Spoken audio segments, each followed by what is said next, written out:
नमस्कार, मैं हूं कुमार अनिल। भारतीय जनता पार्टी नीट परीक्षा में धांधली, पेपर लीक के बाद जो तूफान उठा है देश में, उसमें फंसी हुई है। और ठीक इसी समय तेजस्वी यादव और लालू यादव ने, राजद ने एक बहुत बड़ी चाल बिहार में चल दी है 2025 के बिहार विधानसभा चुनाव पर, जिसका असर पड़ सकता है, भारी असर पड़ सकता है और पूरा खेल बदल जा सकता है। ऐसी चाल चल दी है। आज राजद की बैठक थी और लोकसभा में नेता का चुनाव करना था। राजद ने अभय कुशवाहा को लोकसभा में पार्टी का नेता चुना। इसकी कल्पना किसी ने नहीं की थी। मैंने अपने पिछले वीडियो में ज़रूर ये जिक्र किया था, शुरू में ही जिक्र किया था कि हो सकता है कि लालू यादव कोई खेला कर दें, क्योंकि उनको एक सिग्नल मिल चुका है कि कुशवाहा समाज उनकी तरफ आ रहा है, झुक रहा है और खुल के वोट भी दिया है राजद को। तो कोई खेला कर सकते हैं और अभय कुशवाहा को लोकसभा में नेता बना सकते हैं। 2 दिन पहले का मेरा वीडियो आप देखेंगे। लेकिन मैंने भी शुरू में ये बात ज़रूर कही, लेकिन मेरा भी जोर तब उसके बाद मीसा भारती पर ही था, क्योंकि राजद में जितने नेताओं से मैंने बात की थी, सारे नेताओं का यही मानना था कि मीसा भारती ही स्वाभाविक तौर पर लोकसभा में पार्टी का नेता होंगी।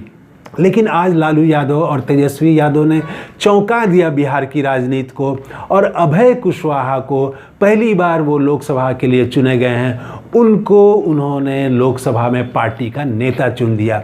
इसमें एकदम साफ है, बहुत इसमें कोई एरोप्लेन साइंस नहीं है।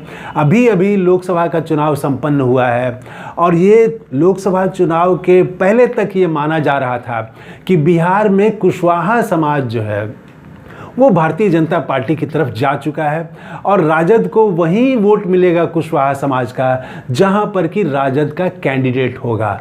लेकिन अगर राजद का भी कैंडिडेट हो और एनडीए का भी कैंडिडेट हो कुशवाहा समाज से ही, तो कुशवाहा समाज ज़्यादा एनडीए को वोट देगा। यही समझदारी आम तौर से पूरे बिहार में थी।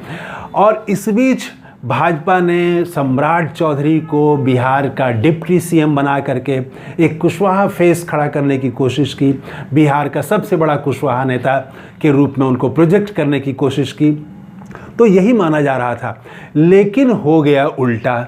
सम्राट चौधरी को फेस बनाया गया, लेकिन सम्राट चौधरी के खिलाफ कुशवाहा समाज की नाराज़गी दिखी और कुशवाहा समाज जो भाजपा की तरफ जाना था वो पूरा इंडिया गठबंधन की तरफ आ गया, राजद की तरफ आ गया वो वोट। ये ऐसा क्यों हुआ? इसके पीछे 2-3 प्रमुख वजह जो समझ में आती है कि भारतीय जनता पार्टी ने एक भी कुशवाहा प्रत्याशी लोकसभा चुनाव में नहीं दिया, और दूसरा कि उपेंद्र कुशवाहा के खिलाफ में पवन सिंह खड़े हो गए और उनको रोकने के लिए भाजपा की तरफ से जो प्रयास होना चाहिए था वो नहीं हुआ। और मैसेज यही गया कि उपेंद्र कुशवाहा को हराने के लिए उनके लोग ही काम कर रहे हैं, एनडीए की ही तरफ से उनको हराने की कोशिश की जा रही है। कहीं ना कहीं इस तरह का मैसेज चला गया।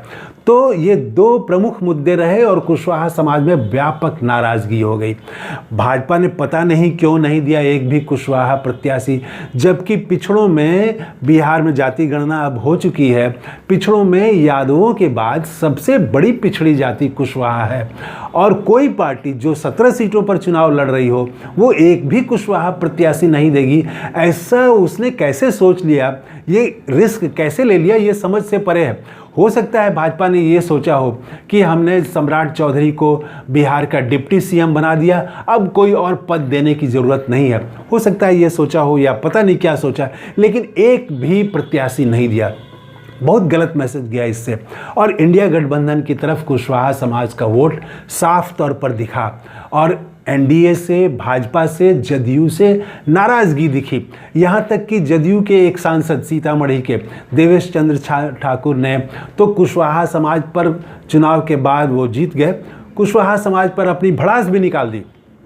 उसके बाद में जो मीटिंग हुई भारतीय जनता पार्टी की, उससे भी ये छन छन के जो अखबारों में खबरें आई, तो उसमें ये बताने की कोशिश की गई कि कुशवाहा समाज की जो एकजुटता हो गई, इसके चलते दूसरे वोट, सवर्ण वोट भाजपा से कहीं कहीं नाराज़ हो गए, राजपूत और दूसरे अन्य वोट नाराज़ हो गए।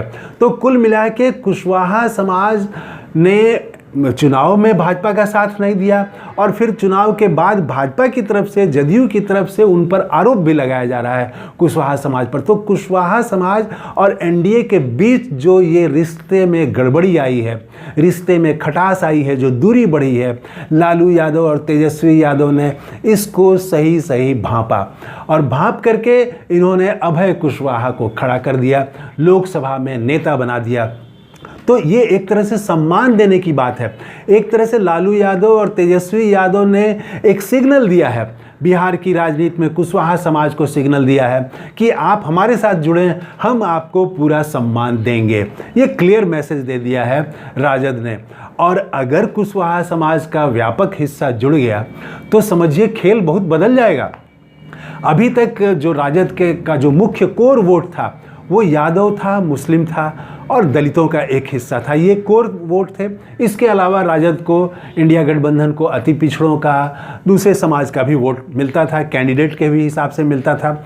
लेकिन अब कोर वोट में अगर कुशवाहा समाज शामिल हो जाता है तो वोटों का जो प्रतिशत है वो 43, 44, 45% तक चला जाएगा। सिर्फ कोर वोट चला जाएगा राजद का। यादव समाज 14% से ज़्यादा है, मुस्लिम यहाँ 17% से ज़्यादा है और एक तो मुकेश सहनी के साथ जोड़ी बना ही ली है तेजस्वी यादव ने, उनका भी 2.5% के आसपास आबादी है और कुशवाहा समाज की आबादी 4% से ज़्यादा है। फिर दलितों में रविदास समाज तो पूरी तरह से या बड़ा हिस्सा उसका राजद की तरफ है, ये वोट वो 5% के आसपास है। ये वोट आप जोड़ दीजिए, लगभग 44% वोट हो जाता है। तो ये कोर वोट हो गया राजद का, इतना वोट।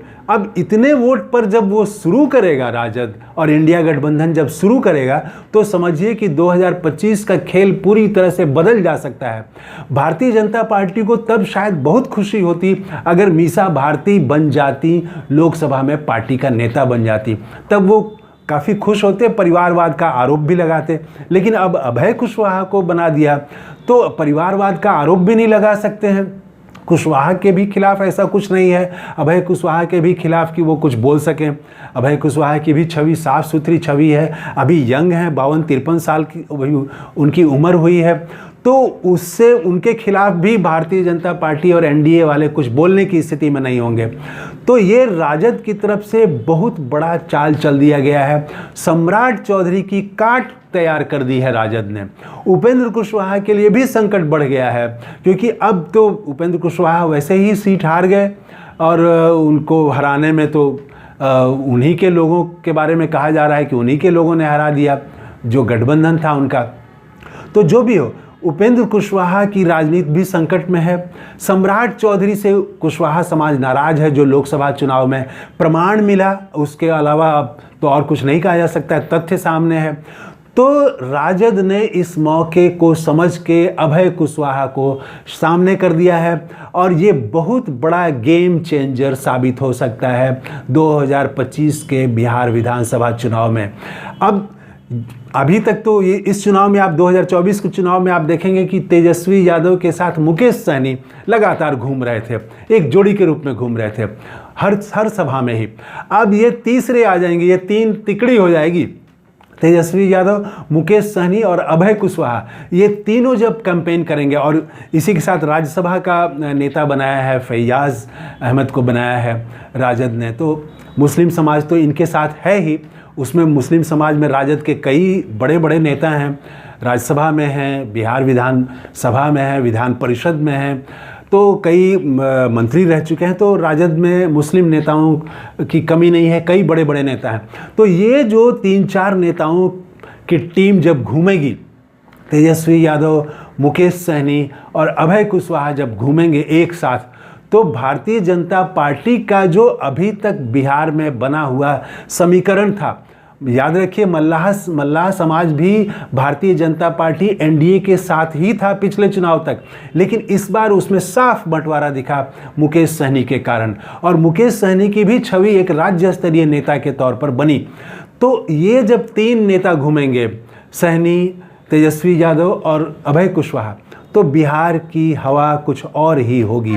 2025 के लिए तेजस्वी यादव ने चाल चल दी है और बहुत बड़ी चाल चल दी है। अब देखना यह है कि भारतीय जनता पार्टी इस चाल का कैसे जवाब देती है, कैसे काट निकालती है। बड़ा मुश्किल होगा काट निकालना, लेकिन भारतीय जनता पार्टी में भी कई चाणक्य हैं, तथाकथित चाणक्य हैं, तो वो देखें चाणक्य क्या करते हैं।